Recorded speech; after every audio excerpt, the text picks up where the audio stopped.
kung hindi niya ma-break yung resistance na yan, so titingnan natin, baka papasok tayo, magbibenta tayo hanggang dito ko.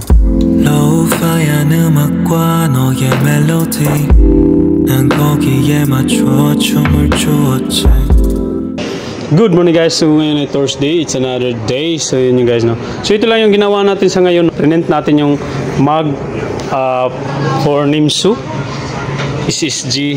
So yan yung kanilang design, sa kanilang design ito guys no. So kahapon dumating din yung ating t-shirt na in order. So try natin kung ma-print natin to. Meron tayo, siguro unahin natin tong white. So yan yung gagawin natin ngayong araw. So ready na yung design yan at saka yun. So screen printing na lang yung gagawin natin dito para at least makasave tayo. Hindi na natin ipapa-DTF. So for now, at ito guys, malayo pa itong ating brochure no.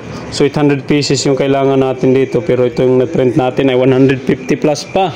So inihintay pa natin yung ating in-order. So time check muna, 8 AM na ng umaga. So di tayo nakapag-jogging today dahil nga inuna na lang muna natin tong ating trabahuin ngayon. At syempre, kanina kasi umulan, medyo nawalan tayo ng gana.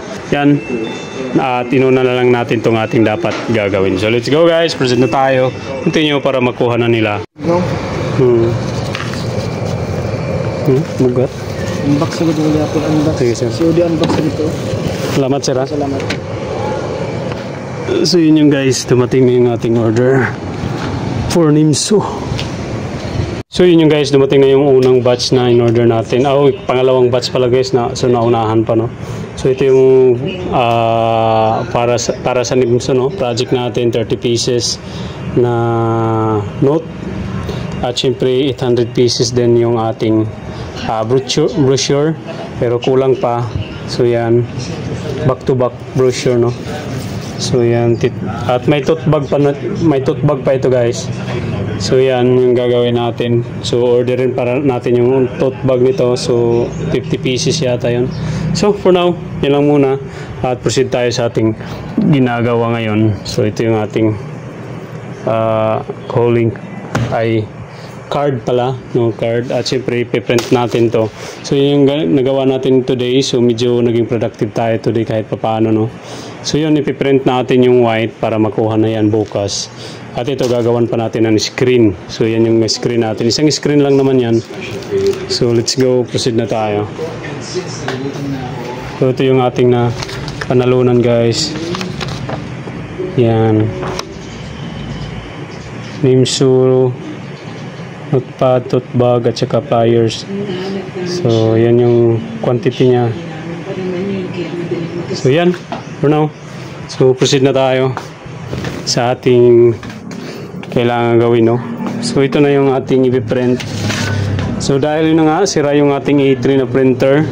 So dito na lang natin, siniparate na lang natin yung text niya at syempre yung image. Doon na natin i-arrange sa pag-hit press na. So yun yung guys, so patapos na yung ating night print today no. So naging productive tayo today kahit papano. Ito na yung result no ng ating ginawa sa ngayong araw no, ngayong hapon. So for now, siguro ay mag-prepare tayo nitong isa, itong golden yellow. I-prepare natin, then gagawa natin ng screen para bukas ipiprint natin yan. So mamaya ay meron tayong schedule today, merong news today guys no. So magti-trade tayo mamaya, pero although everyday naman tayo nagti-trade, so mamaya titingnan natin after na news no, kung meron tayong opportunity or hahanap tayo ng saan tayo makapag execute ng ating trade. Good evening guys, so time check muna tayo no. Nasa 7:40 na ng gabi. 7:40 na ng gabi guys. So yun yung guys, so tapos na tayo gawa ng ating screen. At nalagyan na din natin ng chemical no. So bukas na natin yan ipaprocess yung design para doon sa golden yellow. For now, so yun, so tapos na natin nagawa yung mga dapat gawin today. So bukas na din yung isa. So siguro ay maya-maya ay trading time na natin no. So meron tayong news today. At syempre, araw-araw tayo nagtitrade para at least di natin malimutan yung ating mga ideas or mga learnings, no, dito sa ating trading career or trading journey na ginagawa natin sa ngayon, no. Nag-aaral pa tayo, trial account lang yung ginagawa natin bago tayo papasok sa mga challenge account. So for now guys, dahil meron tayong news at syempre meron schedule na din natin, so New York session yung ginagawa natin guys.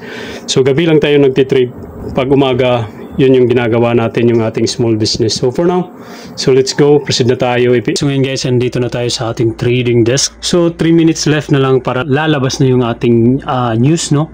So pero hindi siguro tayo hindi siguro natin sasabayan talaga ang news dahil nga malakas yung movement na yan pag merong news. So after 5 minutes or 10 minutes, no, so hahanap tayo ng the best entry na para sa atin, no. So for now, syempre meron tayong nag-analyze tayo dito sa ating dito sa trading view. So meron tayong analysis na ginagawa. So di naman tayo sure talaga dito, no. Possibility lang yung meron tayo dito guys, no. So yan yung mangyayari kung sakaling yan kung sakaling mag-breakout yung level na yan. So possible na maghintay tayo ng retracement. So ito bali yung mangyayari dyan. Pag nag-break yan, hintay tayo ng retracement dito sa, at dahil yun nga magiging support na tong area na to, tsaka tayo papasok. So possible yan yung ating dyan tayo maglulong. So dito yung ating risk at dun yung TP natin, ito yung ating SL. So kung hindi naman, so titignan natin kung pwede tayong, kung hindi niya ma-break yung resistance na yan, so titingnan natin, baka papasok tayo, magbibenta tayo hanggang dito ko. Yan, so titingnan natin dahil lalabas na yung news, ilang minutes na lang, so 1 minute na lang, no. So yan, so titingnan natin guys kung mabibiak niya yung resistance na yan. So yun lang, at syempre study pa rin yung ating ginagawa ngayon. So titingnan natin, so ilang years tayo mag-study nito. So yun yung guys, no, bago tayo papasok sa ating challenge account. So yun yung guys, so tapos na yung ating trade, no. So panalo tayo. So goods yun guys, no, na-hit yung ating TP pero nag-manual close tayo ditong area. So hindi talaga natin na pabayaan, no. So, pero kung inintay natin, yun yung guys, no, lalo na pag lagi tayo nakatingin lang sa chart, minsan na natitempt tayo na i-close, no. So yan yung nangyari, ay yun, bumaba pa talaga, mas malayo pa sa ina-expect natin yung yung result, no. So dito lang tayo nag-TP hit na, so mas mataas pa yung nangyari dito guys. So ngayon, so yan yung nangyari. Titingnan natin kung may opportunity pa tayo na makapag-entry. Pero dito guys, parang medyo malabo na dahil na-break na niya yung previous support, no.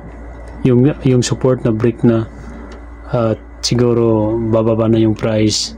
Hintay na lang tayo ng retracement dito, tsaka tayo papasok. So titingnan natin kung mag-trade pa tayo. Pero goods na, pwede na tayong hindi na mag-trade ngayon dahil yun na nga, panalo na tayo ng 60. So yun, goods na yan. Importante na kapag nagkaroon tayo ng green today, no. So let's go, magpapahinga na muna tayo. So 9 PM na guys, no, 9:40 na ng gabi. So yun guys, so for now yan lang muna. See you next day, see you next video. So don't forget guys to subscribe my channel and pahit na din sa like at syempre sa bell button para sa mga susunod natin ng mga videos na may share sa inyo guys, no? So hopefully meron kayong konting nakuha ang idea sa mga ginagawa natin today. So medyo naging busy tayo today kahit papano, no? So nagawa natin yung mga dapat gagawin ng araw at mas lalong nagawa natin ngayong gabi yung ating pag-study. So yun lang muna for this night. So see you next video. Goodbye everyone. Peace.